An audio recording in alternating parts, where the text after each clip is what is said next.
Hey, what up? I'm Harry, TF2 gameplay commentary here, playing some Scout on Gullywash. I'm using the stock scattergun because, it's really the only one I ever use. I'll switch to Force of Nature most of the time. I've yet to use the baby faces blaster, the one where you get the speed, and it's basically a regular scattergun otherwise.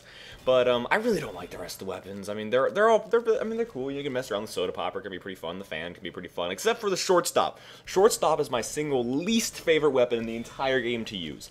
Facing, I don't really care, and you're fighting a scout, but I can't use the shortstop. I can't do it. Like I just get mad. I do like 4 damage per shot, and it's bad and crappy, and I hate it, and it's horrible. And I don't want to use a weapon. It's awful, but yeah, I'm sure other people use it fine. I mean, it's not a very good weapon in my opinion. It's one of the worst scatter primary options available for the scout, unless you're trying to run that the 150 health. But anyway, so yeah, here I am on Gullywash. This is a kind of, you're gonna see no continuity whatsoever here. So, because I wasn't playing at the top of my game at this point, so I just there are a lot of crappy lives. And here I accidentally discovered, it wasn't until about 2 seconds ago in the video, that I personally had realized while playing that I was actually behind the team and not in my own base. I was trying to run back to my own base, but accidentally ran down to the opponents. So here I am. You can watch how bad I'm playing right now as I miss every single shot on this engineer, actually letting him get up the mini sentry and only barely surviving. Thank you. Yep, I survived. Just barely, though. And there goes the NG. So I'm still back in their base. I'm still missing textures. I'm actually just about to go uninstall and reinstall TF2. So this is an end of the era, the everything's purple and checkered and kind of terrible era where there should be wood. I think it's literally like one wood texture, but of course there's wood, everywhere. So yeah. Also, I'm using the Sandman and the pocket pistol. So I get to throw balls at people, but I still have 125 awesome health. And also, I take a lot of fire damage, but I haven't talked about this. I made so many videos with the pocket pistol because it's an amazing weapon, because you get 140 health, and because Scout's my favorite class. I love moving fast and things.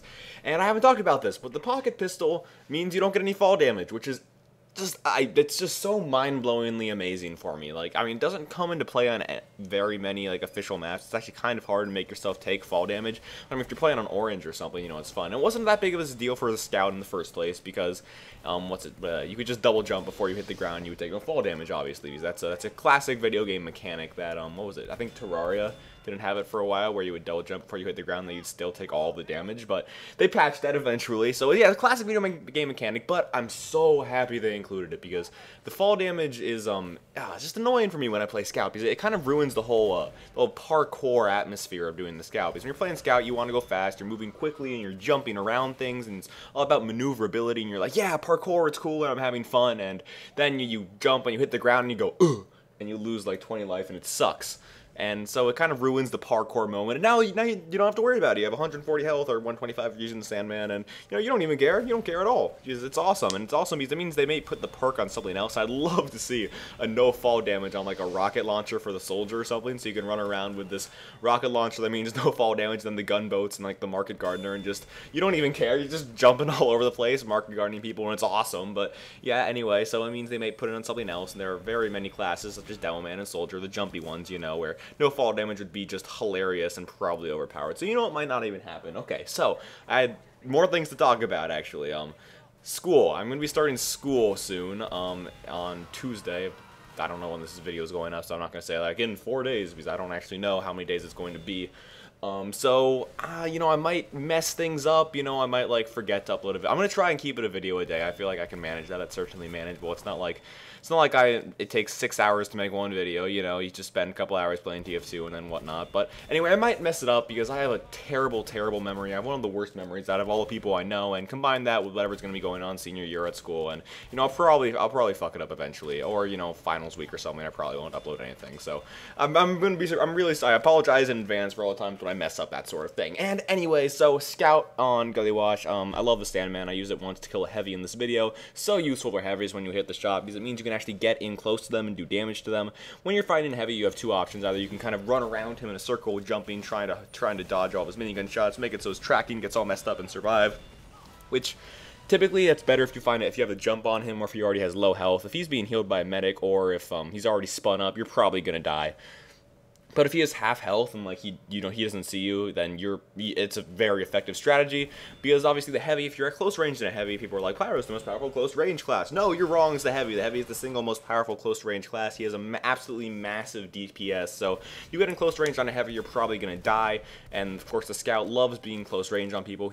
That's where he does most of his damage. Long range scout is completely worthless. Well, not completely, but, you know, substantially worthless. And so when you have an opportunity to get close range to a heavy without worrying about him, you know, killing you in less than a second, it's very nice, and the Sandman allows you to have that. And then obviously the pocket pistol just gives you a crappy pistol and more fire damage, which sucks. But if you didn't have some sort of ambient thing that wasn't just like, if it was a Razorback style item where you just didn't get a secondary slot, I think it might almost be too powerful for the scout, where you just run around with your scattergun and have like 140 health and just no worries. So it's kind of good to have that ambient thing. But if your opponent's Endo Pyros, you know, you're just good. Just look, I just killed a heavy with it. I killed a heavy with the crappy pistol. Like it's still a pistol. It's so functional. I've already talked about this, but I love the pocket pistol so much. It's one of my favorite weapons in the game, and I'm never gonna use Mad Milk. I'm never gonna use the regular pistol. That's for sure. I'm never gonna use the Criticola. Of course, we used the Criticola in the first place. I'm never gonna use the Bonk.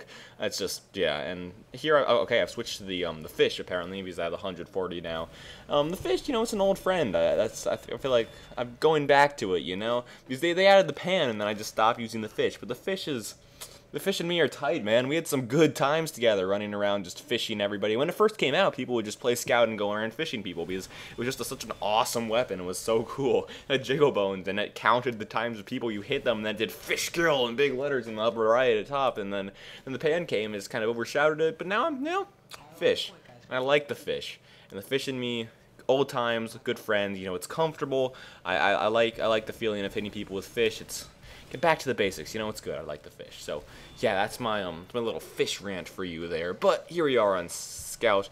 We were trying to defend last on Gullywash. Here we got pushed all the way back. They have a pretty solid team. There's an Ubered heavy here. I'm just gonna wait till he stops being Ubered and then get up all up melee range, because of course he's focusing on other more important things, and we still have a sentry. So you know, the point's pretty well held. They didn't Uber the heavy and use the Uber to take out the sentry, because I'm guessing they didn't know it was there. Obviously these people, we're not playing professional teams. They're not all on mic talking to each other here. They're just kind of chilling around. Yeah, Gullywash is another map that was kind of weird for me, because the first time I played it, at least, which was a long time ago, I've actually had some pretty decent experience on this map now. I never actually played it, but I'd seen it played 1,000 times and, you know, competitive matches. So I was like, I kind of understand this, but everything feels kind of weird. Oh, also something. Oh God. So. You know those ideas you have when you're about to fall asleep, and you're like, oh, this is the best idea ever, and then you write it down, and you look in the morning, you're like, I'm a fucking retard. So I had kind of one of those. So I was trying to go to sleep, and I was like, wouldn't it be so cool if someone just like made a reproduction of a TF2 map, like in real life, that you could walk around? And I feel like Gullywash would be the best one. Like, what if you could just walk around Gullywash? How cool would that be to just see this in real life? If I ever have infinite money, you know, after like donating however many dollars everyone needs to everything they want, that's like good, I would use the rest of my infinite money, because of course it's infinite, to build a recreation of Gullywash, and it would be fucking awesome. And yeah, it's one of my impossible. It's not even implausible. It's impossible. No one's ever gonna have enough money to just blow it on something as worthless as this. Then you can hold like paintball tournaments here and something. It'd be so cool. So yeah, that guy gets killed, and I don't get to pull out the fish on him. I think I pull out the fish later in this video, or maybe earlier. Again, when I'm not really talking about the gameplay, I'm just kind of staring at my screen with my eyes glazed. Those are kind of like, you know, I'm thinking about the words in my head more than I'm thinking about what's going on the screen. So unless I'm talking about the gameplay, I'm not really focusing on what's going on screen. Though sometimes I am. If something like cool happens, it'll catch my eye. And that was a really close survive. Thank you, Sniper, for putting your pee on me when I didn't need it. I appreciate your gift of piss nonetheless, even though it didn't actually help. All I want for Christmas is piss. So yeah, I'm gonna die here, obviously. Fire damage, lots of damage with the pistol, and I don't manage to kill that guy. And so here's my fish. I'm gonna try and just randomly spam the fish. You know, you never know when you're gonna hit a cloaked spy or something. That has happened to me. I've been running with the soldier with the equalizer out, just holding the left trigger as I run back to spawn, and then I just kill a spy with a random crit. This is when the equalizer did like tons of damage when you had no health. And so from then on, whenever I had my melee weapon out, I wasn't doing anything. I was just spamming my melee weapon just in case I decided to kill a cloaked spy. Got, you know, really lucky. It never happened. It's probably never gonna happen to me again. But maximum efficiency, you know, and it's like it's something that's really easy to do. You know, there are some things that are great where they maximize your efficiency, and they're incredibly simple with no detractment for your part. That mini sentry is kind of funny because I didn't realize it there until later. And then this guy. I can't believe I killed him. Like, my heart was beating out. I was like, oh god, what's gonna happen? I actually tapped my chest there because there's a heavy there, and, you know, a sentry on the other place, stuck between a rock and a hard place, and yeah, so I'm assuming the spy took out the sentry here, or somebody did, at least, because it's gone. So I'm gonna get on the point, just chill out here so I can't get sniped or, you know, spammed and etc. So I'm gonna wait here, wait for somebody else to appear, and just... There we go, points cap. We're going to try and push into last. But they have heavies and NGs with crits, and of course I want to avoid the crits NG because he will kill me in one shot, I believe. I think crit shotgun can definitely kill, can definitely do 140 damage if you're close enough, so... Yep, yeah, just gonna go after this guy with my fish here after I bring out my pistol, get him a little down. I'm just, like, shocked about how much health he's like, how do you have possibly so much health? There's the big old fish kill in the top. I feel really happy. I'm taking my headphones off now because I didn't really realize I was wearing them, but I don't need them, so yeah, I kind of rushed onto the point, just suicide. That was kind of stupid. I almost got the heavy. I was really trying to get him at a lucky crit there, and so we're going to be rushing back. We're going to be trying pretty desperately to cap this point. I'm not sure if we succeed. As you can see, the video is going to be coming to a close soon. It's like 11 minutes here. So their whole team's apparently in that stairwell, so I'm not going to go up there, and there's just a heavy on the point. I'm hoping we're going to be able to push him out here. I'm going to go after this demo man, and he's going to kill himself right here after I go for the fish. Again, when you have the fish, you go for the fish. It's what the fish does. So I have 2 health, and there's no possible way I'm going to get out of this alive. I've almost guaranteed that soldier's going to kill me, so I just kind of rush on the point, get some time maybe, kind of encourage my team to come down, and they win. That was a end of map thing, not a they somehow kept 4 points in the span of, you know, 0 seconds thing, but anyway, that win will signify the end of the video. I typed GG because it was a GG, and that's why I uploaded it. So anyway, yeah, thanks for watching. Actually, I think it was 2 GGs, right, kind of smashed together, with cutting out the bad lives. Yep, that's what it was. Alright, thanks for watching. I'm Harry. Good to see you.